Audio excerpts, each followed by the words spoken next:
At Healthcare Partners Medical Group, our mission is to provide the highest quality of healthcare to each and every patient. With 5 locations in Pahrump, we are local doctors you know and trust. We want to thank you for choosing us. Quality care starts here. And welcome back, everyone. Town Board candidate Bill Dolan wants to clear the air regarding what he is calling misinformation. If I may read something that I prepared here. It's not that long. Okay. It's addressed to Mr. Carnes, who found it fitting to place an open letter in the paper right before the general election to call into question my party affiliation. Let me state once and for all, so Mr. Carnes can understand this in plain English. Yes, I am a registered Republican, and I have been my entire life. My comments on the defamation that is being placed all over town is mine to deal with Mr. Pollock, not with you, Mr. Carnes. Is that the signs that you're talking about that says no incorporation? Those are the signs. It is misleading. It's giving people the impression that incorporation is on the ballot, and it is not on the ballot. As for myself, now listen real close, Mr. Carnes. Once and for all, I am not for or against incorporation of our town. I am for the people's right to have their voice heard at the ballot box on the issue. What's the hacking into a computer that you're talking about? I'm sure you're familiar with the site LinkedIn. It's a networking site for professionals. Mm-hmm. I am a member of that site. Mm-hmm. Mr. Pollock and none of his associates are linked to me on there and cannot see my account. My lawyers are sitting as we speak with LinkedIn officials to find out how my account was hacked. And that is on his boards that he has around town, stating that he took from my LinkedIn account. Mm-hmm.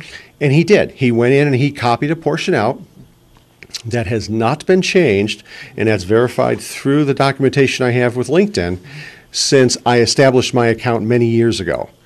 He went in there, and in the group of area of the organizations and such I belong to, under U.S. Army 1972-1982 Vietnam era veteran, he removed the word era. Mm-hmm. And very crudely, if I may ask, I don't know who printed his signs, slid Vietnam and veteran together and is trying to make the people of Pahrump believe that I am lying about my military service, which I have never done and would never do. And to view Bill Dolan's entire interview, go to KPVM's YouTube or Facebook page, which is called Local Pahrump. And another town board member Dr. Tom Waters, would like you to vote no on ballot question 2 regarding dissolving the town board. Well, let me tell you, first of all, it's Nye County ballot question number 2.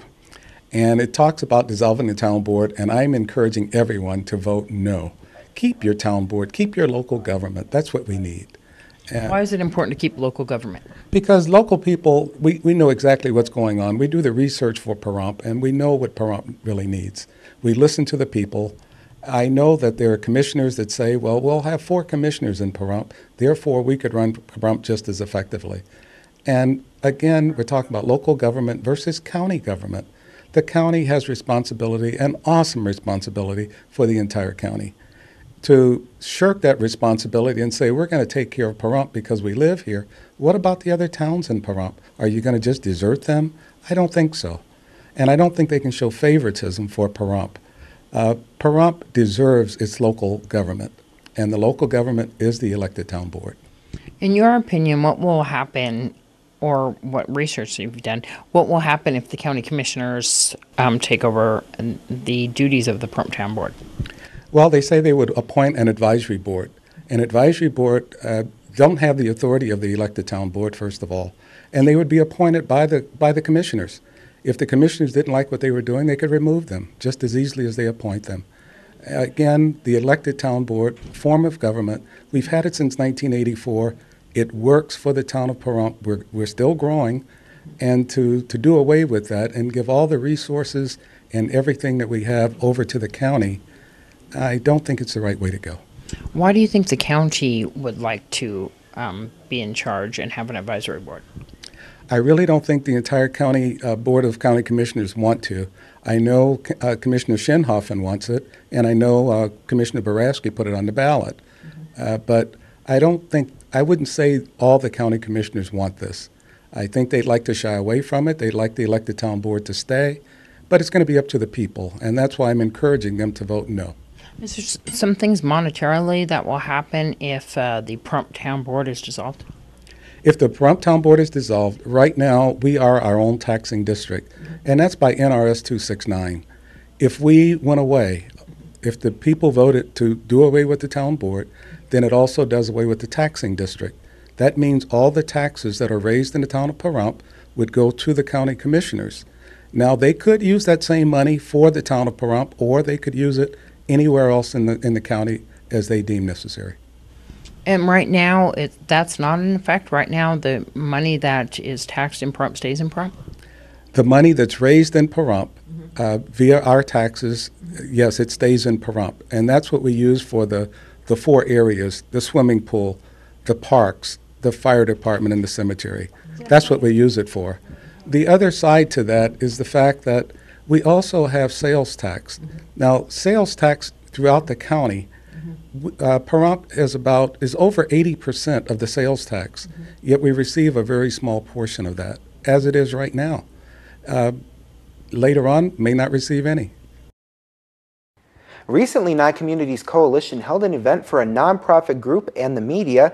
The tables have turned and it was the media getting interviewed for a change. Karen Jackson from K9 Radio attended, Selwyn Harris from the Pahrump Valley Times, and our very own Deanna O'Donnell from KPVM TV News 46 had the chance to answer questions from the crowd. Here at the Coalition, in addition to our monthly meeting, we do a training, and today we're doing a training on communications and working with the media, and thank you very much for being a part of it today. Wonderful. You had Karen Jackson here from K9, Selwyn Harris from Pahrump Valley Times, and a little video from Genesee from the Mirror. Right. So we actually had a chance to bring the media together today and do a little question and answer, but we also did a mock interview exercise. So folks from the coalition partners had a chance to ask questions of you today. So it worked out great. We spent about 45 minutes. And I think that coalition partners learned a lot about some of the challenges with some of the different medias in town, what your deadlines were, and how to communicate with you. So I think it's been a great opportunity for the media, and it's been a great opportunity for coalition partners as well. You probably don't think about your garage door until it won't open. Fall is a good time to have your garage door inspected before the cold weather is upon us. In today's Angie's List report, while an inspection of your garage door is important. Garage doors are the most forgotten item on your house until they don't open and you're late for work. So a lot of times consumers forget to take regular care of their garage door, which can lead them in a pinch and also can be dangerous. If your power ever goes out and your door is down, the best way to open it is just pull this red string. A lot of openers have a detached where you pull down and back, and that disengages it so the inner slide doesn't pick up. Then you can come over and grab your door and just lift it up. And then when your power's back on, just rehook this, just pull this back towards the door and it'll engage and click in.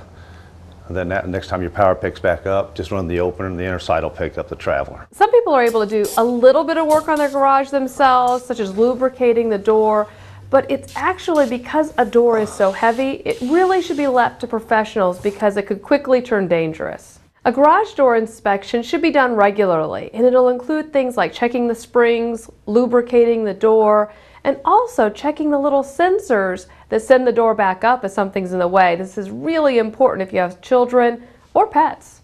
If somebody's blocking the beam and you'll get a flash like that, the opener light will flash on the overhead door, telling you something's obstructing that sensor. And then you back away and it'll close. And the sensors, if somebody's trying to move underneath the door and it interrupts that sensor, it makes the door reverse. The sensitivities, if you want the doors closing and if it does hit anything, sometimes you'll see a bicycle might be sitting in between the door here and the sensor eyes shoot right between the spokes. So I mean the door's still going to close, but you want it to come down. If it hits that bike, you want it to reverse. So the best way to do that is just step away from it and grab it by hand and get a feel for it and see how much pressure it's putting on you to reverse it. Signs that you need to replace your garage door are potentially if the door is starting to warp or if it's just looking really worn or if you find that the contractor is recommending it's got a lot of mechanical issues. But keep in mind, when you replace your garage door, you're improving the curb appeal of your house. And garage doors come with insulation these days, so you could potentially improve your heating and cooling costs. Well, Sunday at 4 p.m., 4 bands are performing to benefit the less fortunate in our town. This Sunday at 4 p.m. at Ian Deutsch Memorial Park is going to be an event called Rock for a Cause. We're going to speak to James Scott. Well, first of all, it's a benefit festival to help the over 500 impoverished children in our town. The school district put out an article from the Pahrump Valley Times last year and was able to identify these kids that are homeless or at risk to be homeless. So first and foremost, it's an event to help raise money for those kids. You have 4 bands lined up. Yes, we do. We have In the Midst. They're a metal band from Vista, California. We have Paradigm. They're a rock band from Las Vegas. We also have Colton and Zara. They're a folk music band from Las Vegas. And we also have God With Us, who is an alternative band from Las Vegas. You kind of hit all genres, right? Yeah, we tried. This year, the theme is, November 4th at 4 p.m. We have 4 bands. Next year we'll have some more bands and probably just try to cover some other genres as well. Fidelis Christian Church is putting this on. Right, yes. We're a new church in the Valley. Fidelis, obviously Latin word for faithful. You see it in the Marine Corps motto, Semper Fidelis. And one of the things that we want to do, that we know that we're called to do, is help the orphans in our valley. Food for Thought is also going to be there, and we're going to be helping that benefit as well. And Food for Thought helps these kids, for instance, have breakfast. So what we are trying to do is raise money and also ask people to bring things like individual boxes of cereal, instant oatmeal packages, cereal bars, so we can feed these kids so when they go to school, they're ready to learn. How much is it to get into this event? It's free. It's absolutely free. Where we're asking people to help us raise money is through our raffle tickets and games. This is definitely an event to bring the whole family to attend. Even if you're not into rock music or whatever, there's so many different events and things that you can participate in and help out the kids. Right, absolutely. Things like, for instance, there's the park right there. There's a skate park right over there. We have a big old grassy area. The Masonic Lodge is going to be out there cooking hamburgers and hot dogs. The Sweet Corner Internet Cafe is going to be out there serving sweet treats and hot drinks. So we're going to be able, it's really a good time just to bring a blanket, a lawn chair, and just hang out and have a good time with your family. On a Sunday afternoon, definitely. So it's going to be at Ian Deutsch Memorial Park this Sunday. That's right, at 4 p.m. And it's going to go till about 9 p.m. Once again, we'll see you down there at Ian Deutsch Memorial Park at 4 p.m. for Rock for a Cause. This is Deanne O'Donnell for News 46. And we'll have much more local news when News 46's Weekend Review returns.